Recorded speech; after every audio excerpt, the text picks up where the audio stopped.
One 6-second collision just detonated the quiet part of the WNBA season.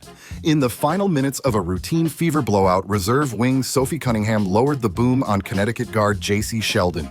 An emphatic, no-nonsense hit that jolted the league the way a thunderclap snaps a sleeping crowd awake.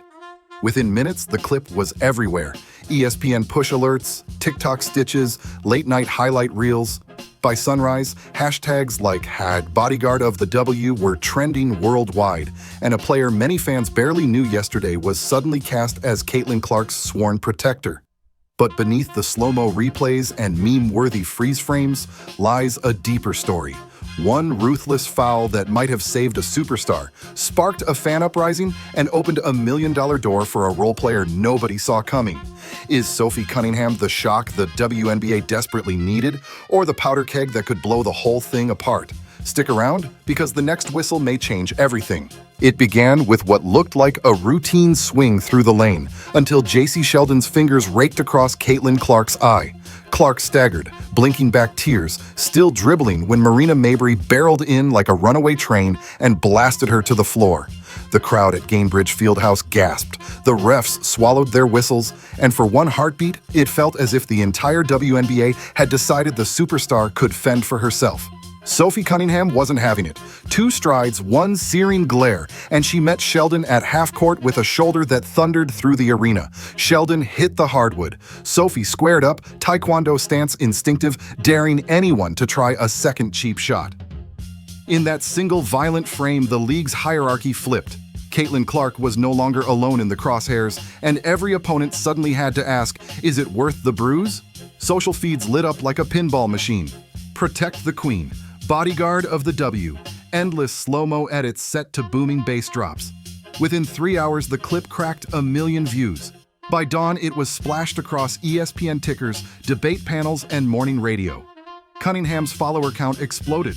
Her dusty jersey link crashed a server, and a Change.org petition to ban her gathered signatures even faster than her TikTok went viral.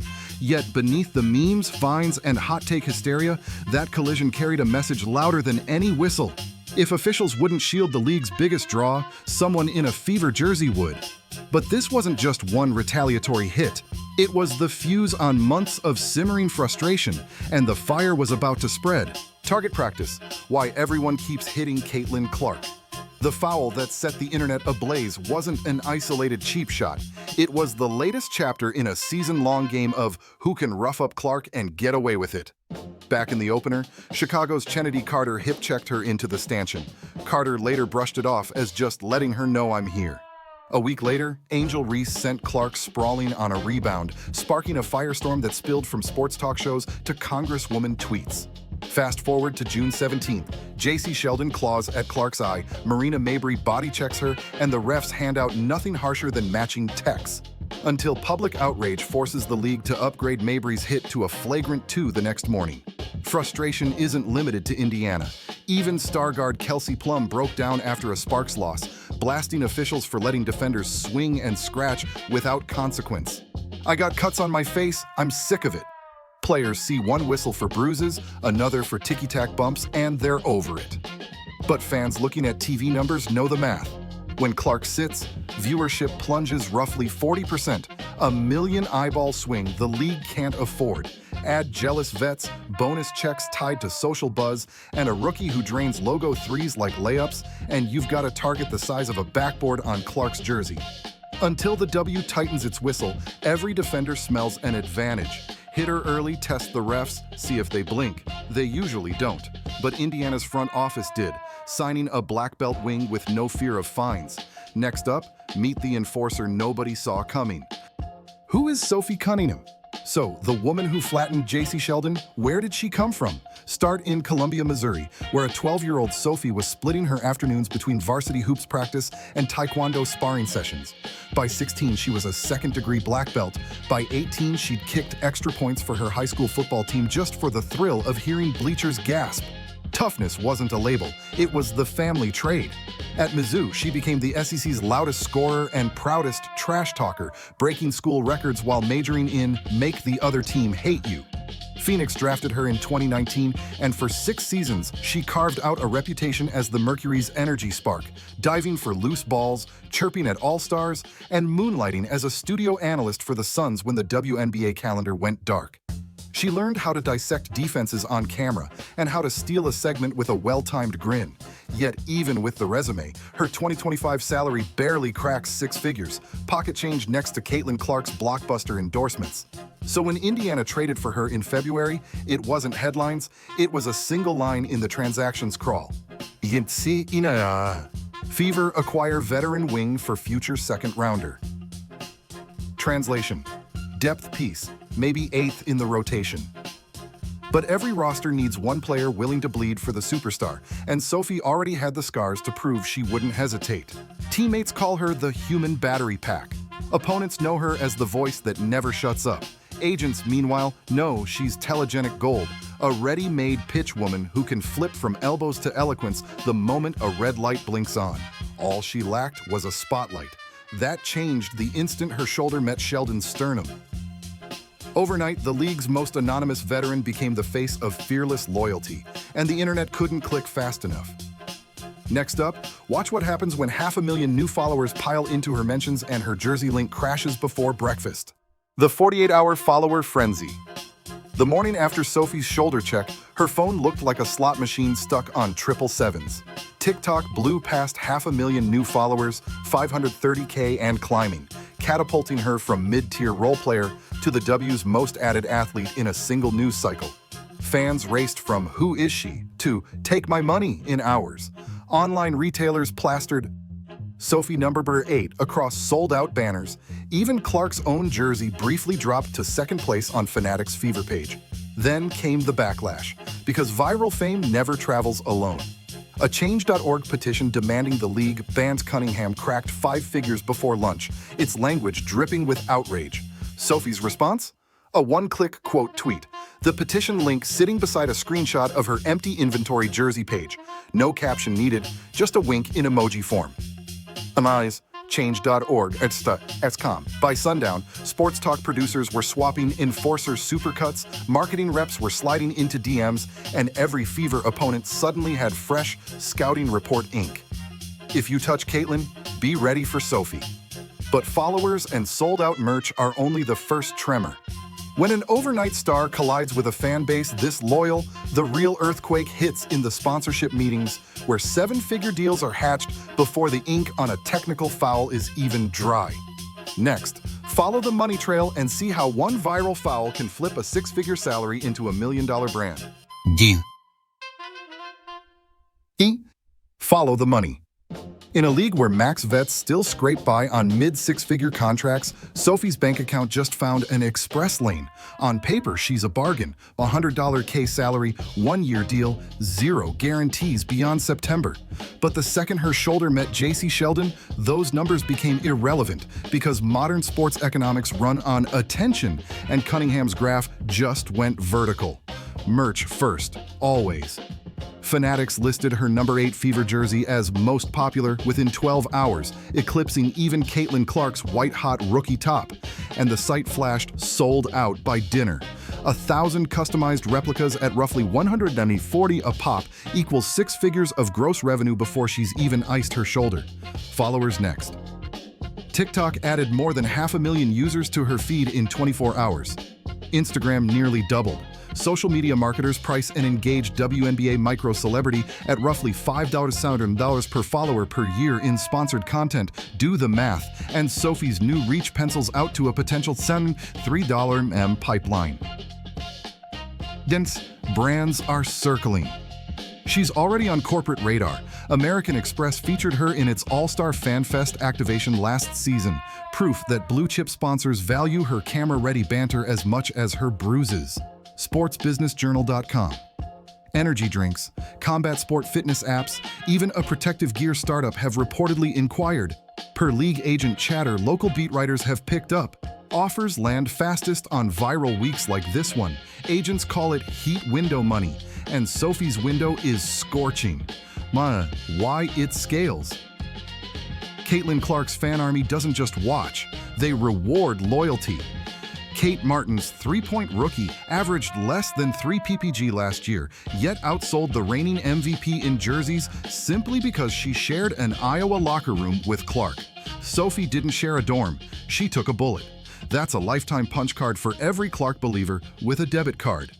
Bottom line, a $100 K role player just walked into a 7-figure endorsement runway, and the cash registers started ringing before the league office even finished writing her flagrant foul fine. Next, the backlash, the boycotts, and the culture war that's turning one hard foul into a full-blown fan civil war. Fan civil war and league politics. The internet split faster than a fast break. Petitions versus purchases. Hours after the flagrant, a change.org page titled "Remove Sophie Cunningham from the WNBA for Misconduct" popped up and began racking signatures. Proof that a chunk of the fan base wants the new enforcer exiled rather than exalted. Yet the louder the petition grew, the faster her number 8 Fever jersey vanished from online racks, sold out by midnight, according to Indianapolis sports radio site 107.5. The Fan. The same clash powering calls for a ban is literally printing money for the target. Outrage fatigue turns into boycotts. On X, Facebook groups and comment threads, Clark loyalists are threatening to walk until the league protects its meal ticket, while anti-Clark diehards float boycotts of the July All-Star Game in Indianapolis to hit the Fever where it hurts. Times of India captured the mood, fans warning the W they won't be watching any more games if serial foulers keep getting promo posts instead of suspensions. A league caught in the crossfire. Front office execs now juggle 2 combustible blocks. Clark Nation, millions of newfound viewers who buy seats, streams, and merch, but flame-torch the league the second she's hit. Old guard defenders, longtime supporters who bristle at the rookie spotlight and celebrate every shove that puts her in her place. Add in media hot takes, rival players seething over the revenue gap, and sponsors quietly asking whether the chaos is good attention or brand risk, and the WNBA's culture war is suddenly the story, not the games. Why it matters.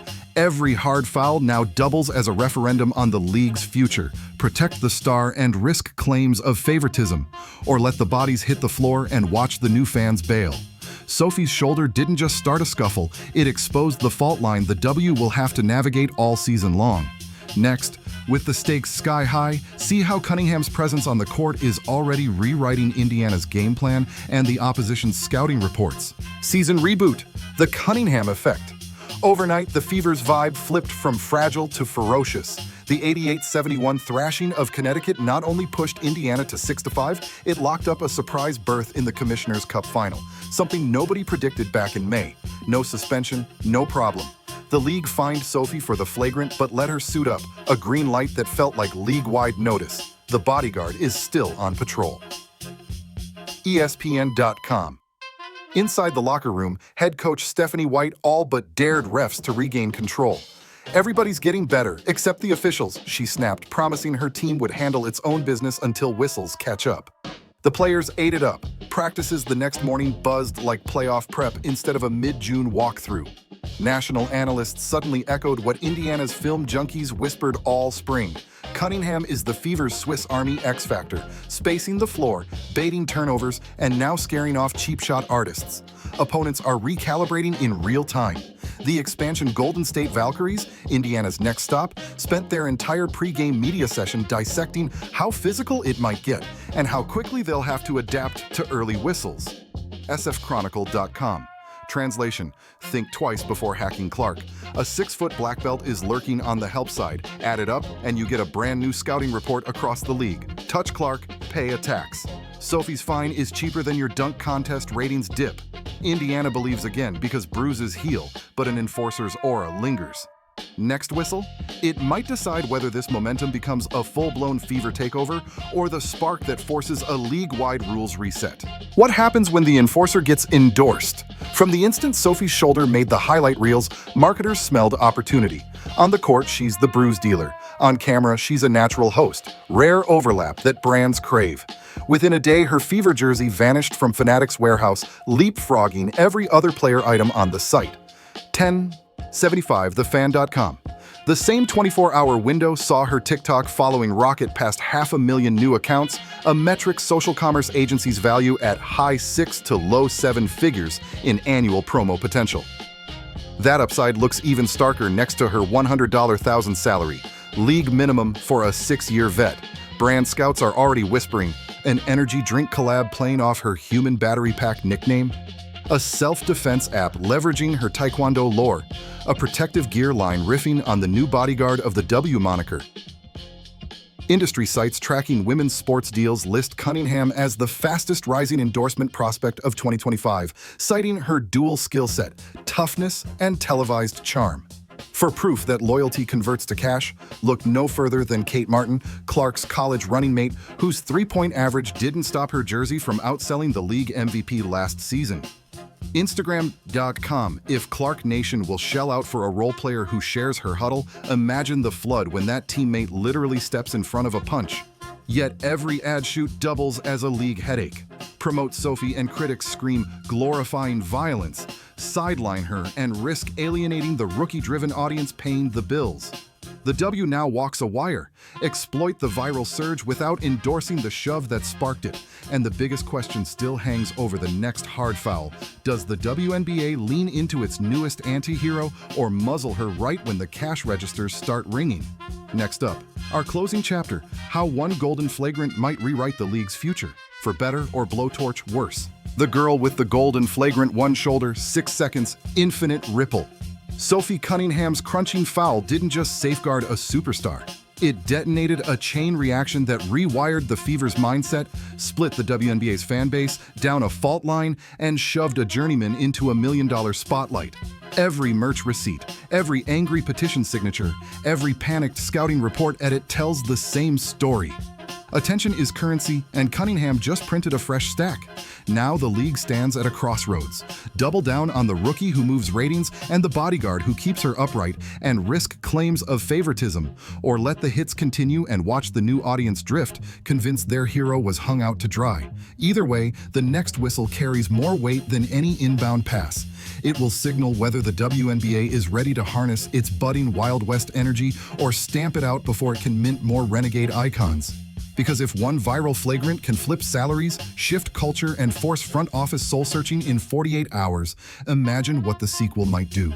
The question isn't if another collision is coming. This is pro basketball, after all. It's who will cash in, who will crack down, and whether the league can ride the chaos to new heights instead of letting it scorch the court beneath them. Keep your eyes on the arc, your chin tucked, and your notifications on. Because with Sophie in uniform and Caitlin in the crosshairs, the next thunderclap could hit at any moment.